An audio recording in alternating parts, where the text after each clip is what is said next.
Для Дика Дойла. Всех рад приветствовать. У нас начало года педагога и наставника.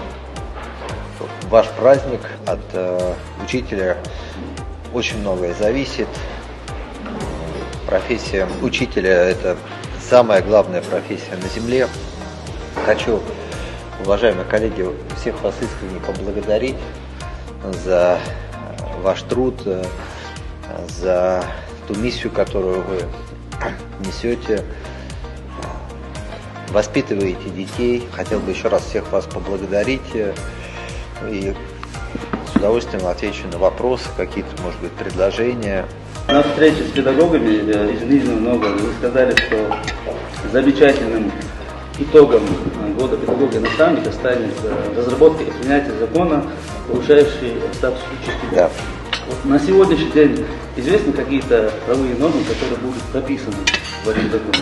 Мы вчера, тоже Анзор Ахмедович участвовал, было заседание комитета Государственной Думы по просвещению, где мы как раз этот вопрос обсуждали, в том числе вопросы, связанные с защитой учителей от, возможно, неправомерной съемки, когда учителя подвергаются некому давлению, которое зачастую и морально отвлекает, и, на мой взгляд, максимально создать условия для того, чтобы учитель занимался школьником, ребенком, это очень важно. У нас этот год есть для того, чтобы максимальные предложения собрать.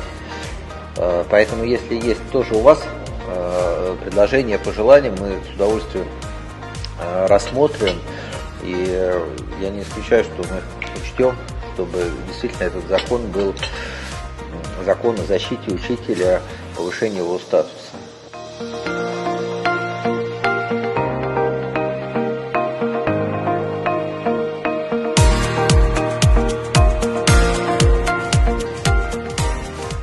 Вы человек, который на всех уровнях, наверное, познали, что значит руководить образовательным процессом, не только в рамках школы, но и муниципалитета, и на остальных уровнях.